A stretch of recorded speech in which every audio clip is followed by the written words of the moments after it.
Good afternoon, all. I hope everything goes well today. This is Fahime Bazrafkan, and today we want to talk about Unit 1 and Unit 2 of the book Language Leader Upper Intermediate. In this unit, we want to go through three courses: continuous aspect and perfect aspect of the verbs, and then we will talk about indirect questions. So let's start. First of all, we want to talk about the continuous aspect of the verbs. You have studied them all. We want to just cover all of them. As you all know, the continuous aspect focuses on the duration of an event.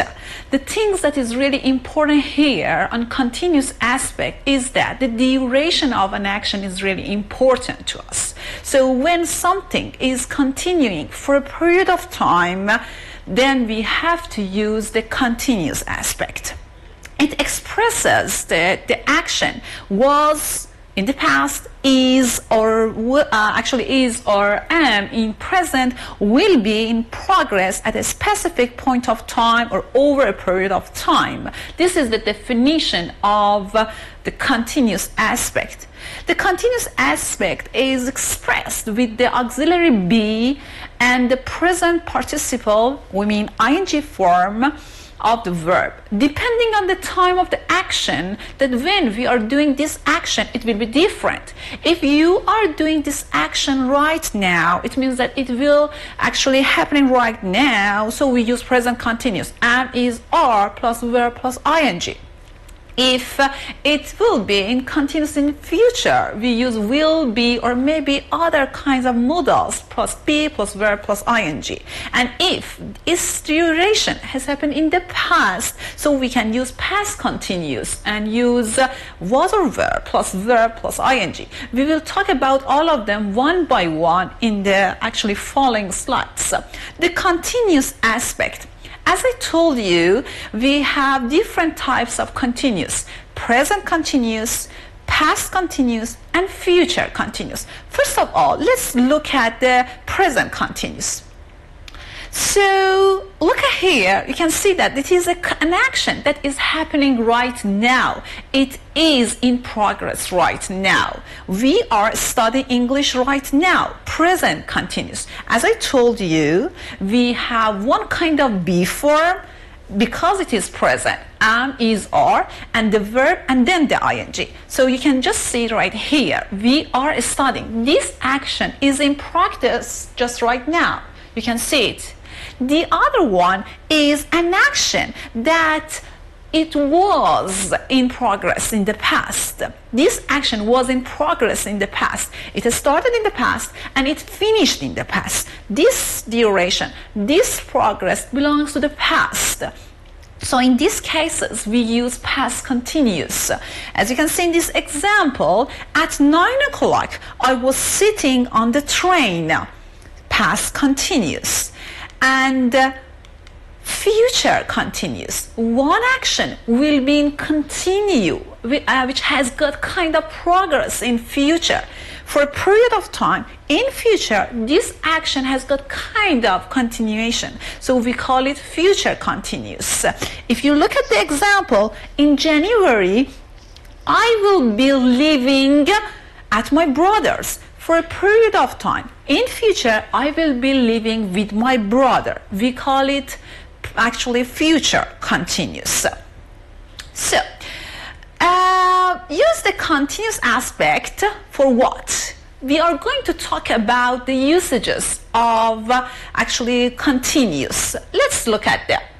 First of all, we use the continuous action to talk about something which is in progress. As I told you, it has got some kind of duration and it is in progress. Look at that photo over there. What is she doing? What are you doing right now? This is the things that I'm gonna ask you. What are you doing right now? Right now, you are watching TV. You are watching Üsküdar TV channel. Yes or no? You're studying. So this is something that is in progress right now.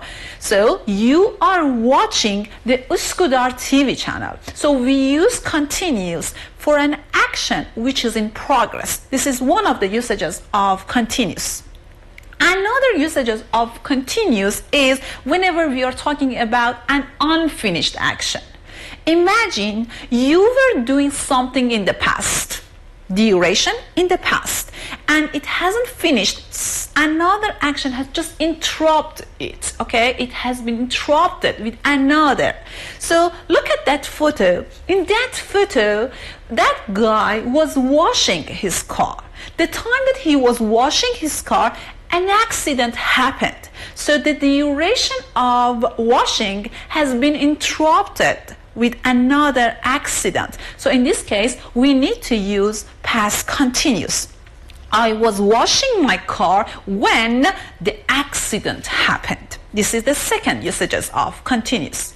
The third one will be when we are talking about a temporary action.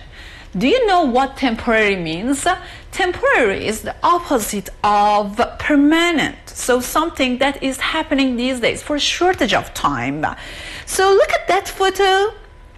They are renting a house. They are moving to a new house. Why? We are renting an apartment until our house is ready. So for a temporary, actually for a short time, they need to rent a house and they need to live in a house. So we are renting a house for temporary, you know, for just a period of time. And at the end, we use continuous for some kind of changes, some kind of trend or situation. Look at that photo. And these days, the weather is getting hotter, isn't it? Yes, it shows kind of changes. So whenever you're talking about kind of changes, you need to use actually continuous. For example, look like this example. The weather is getting hotter. And as you see in all of these examples, we have one be form, the verb, and the ing. No matter if it is in continue, actually the progress right now, we use present continuous. If it is in progress in the past, we use past continuous. And if it is in progress in future, we use future continuous. So, but there is one issue here that you should be careful about it.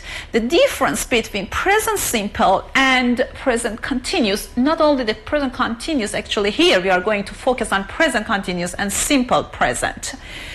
There is an important difference between the simple present and present continuous tenses. The simple present tense is used to talk about things that we do all the time. As you know, we use simple present whenever we are talking about habit, we are talking about fact, we are talking about something generally. So it is not only about right now, it is about something that we do all the time. But whenever we are talking about continuous, then we are talking about something that is happening right now. We are in the middle of the action. So look at that photo, look at the water. It is boiling, yes. So whenever you're talking about right now, you can say that the water is boiling. Can you turn it off? So we are talking about right now, at the moment of speaking. The water is boiling.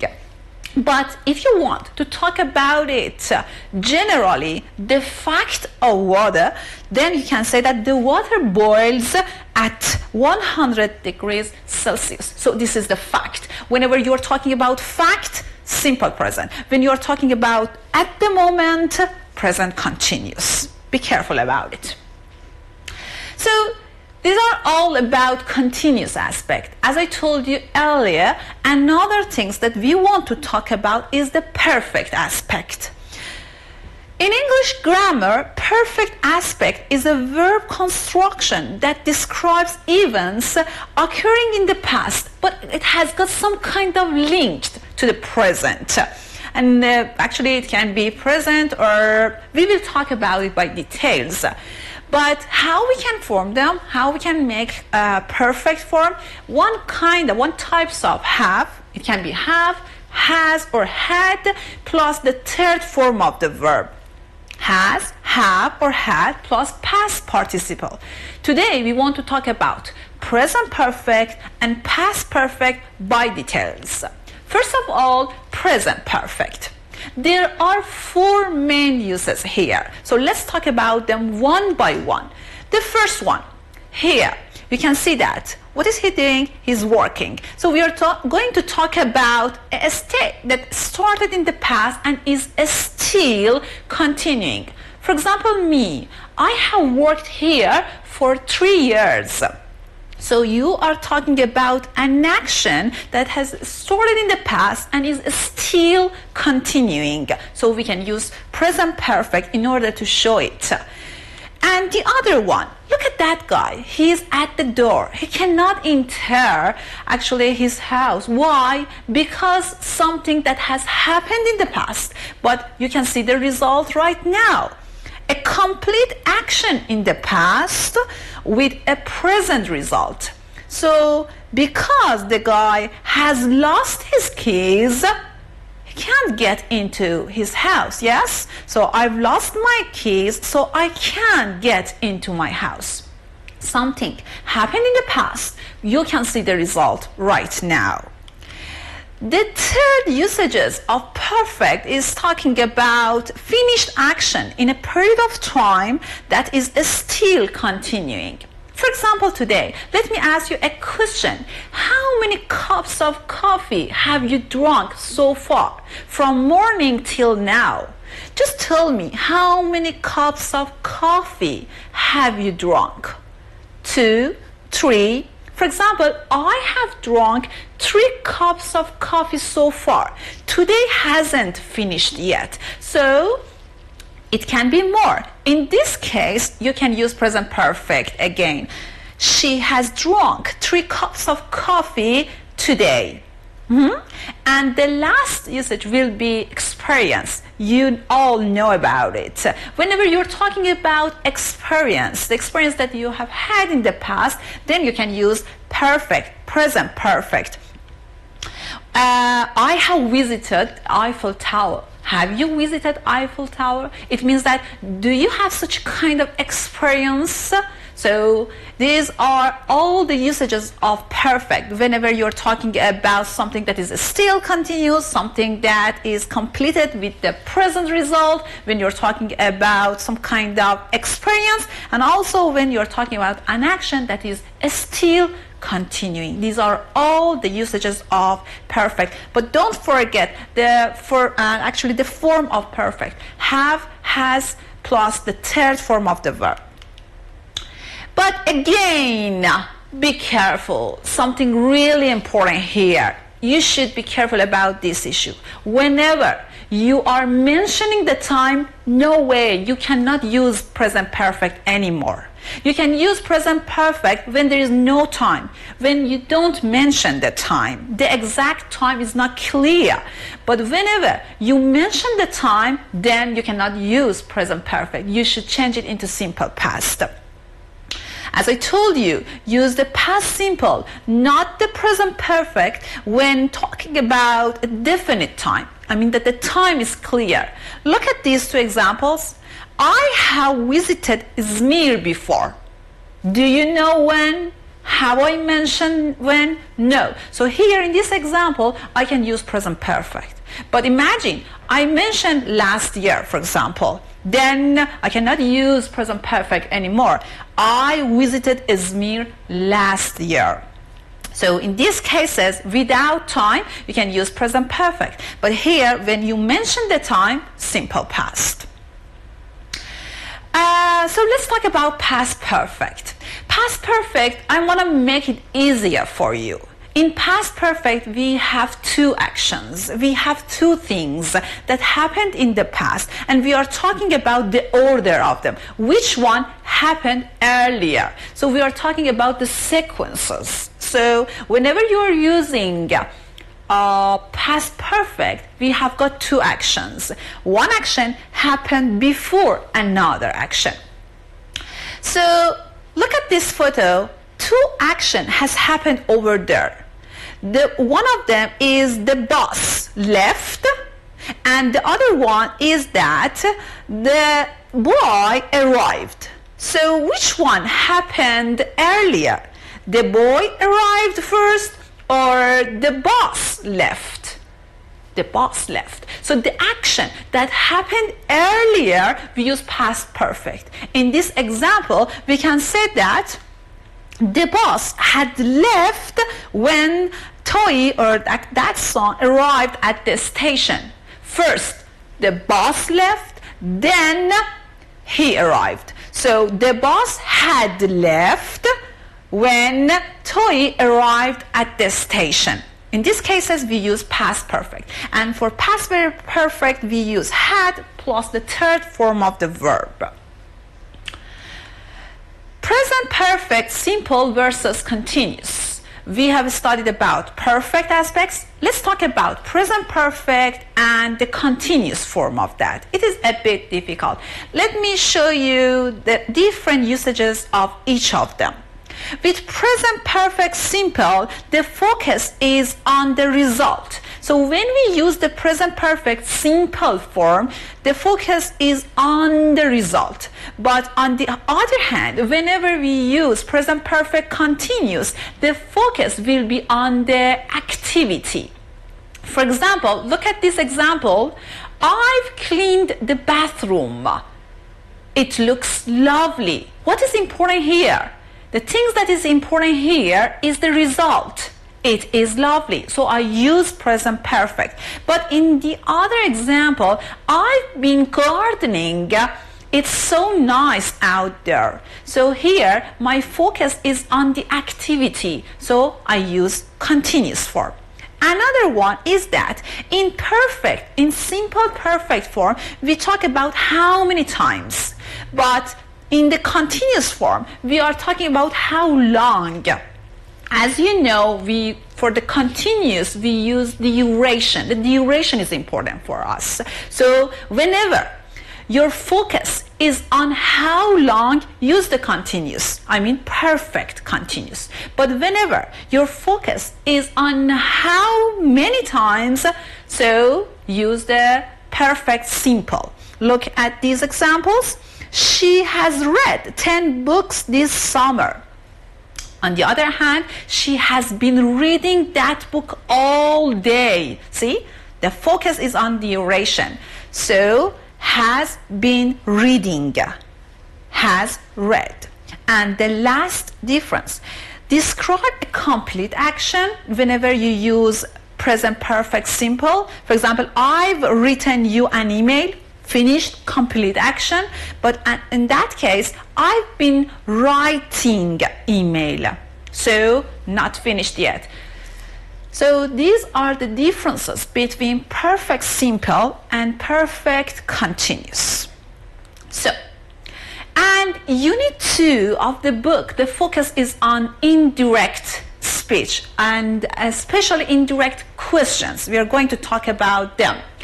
An indirect question is a question inside another question. It is really interesting. We have got 2 questions. One question inside another questions. So how many questions do we have here? 2 questions.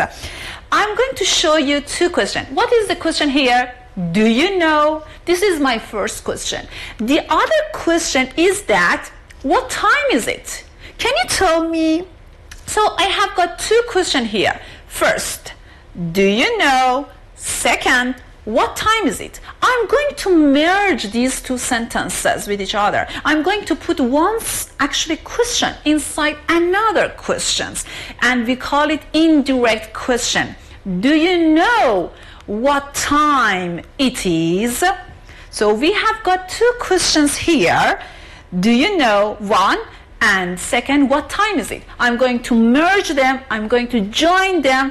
Do you know what time it is? And we call it indirect question. We are going to practice and see several examples here. Don't worry. So first of all, the most important issue here is the word order. The word order will be changed. How? In indirect questions, use a statement word order. Yes, we have got questions, 2 questions, but you should change the order. The second one shouldn't be question anymore. You should change the actually order of the sentence. For example, here, look at these two examples. Why is he unhappy? Number one, why is he unhappy? Number two, can you tell me? Again, we have got two questions. Why is he unhappy? Number two, can you tell me? I'm going to merge these two questions. But the thing which is here, and it is really important, is that you should change the word order in the second one. The second one mustn't be question form anymore. Can you tell me why is he unhappy?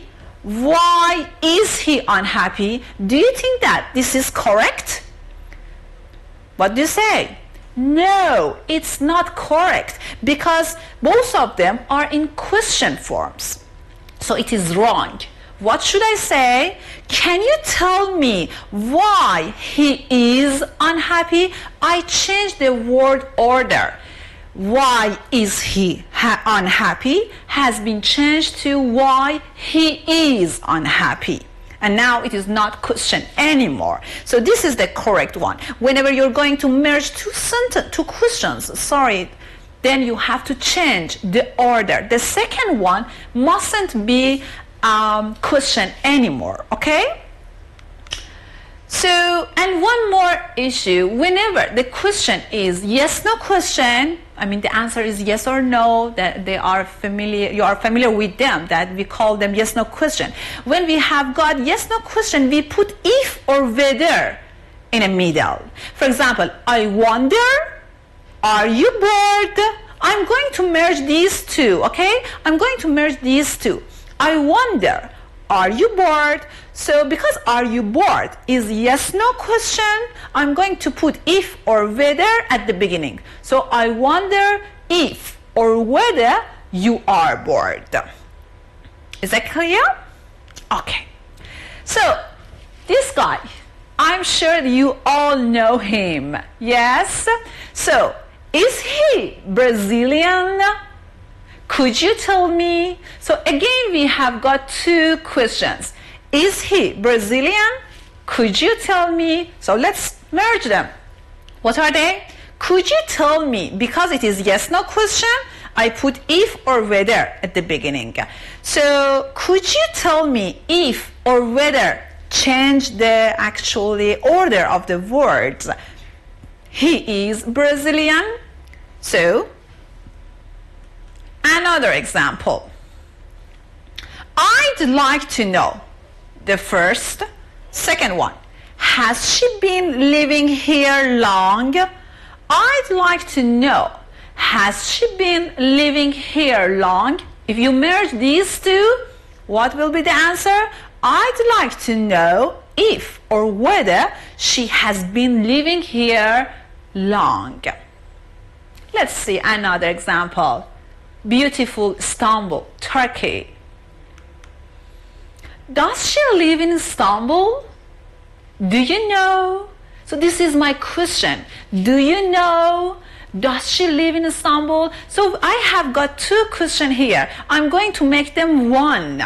Yes. So how can I make it? Because it is yes, no question, I can put if or whether at the beginning of one of the questions and change the order of that. So it will be, do you know if she lives in Istanbul? So it is, I think that it is easy, and if you practice, you can get it much better. And why did he go to hospital? Can you tell me? Again, two questions. Let's merge them. Can you tell me why he went to hospital? So I hope you all enjoy this lesson, and these are actually the PowerPoint about Unit 1 and 2 of the book Language Reader. Hope you all feel better. See you soon.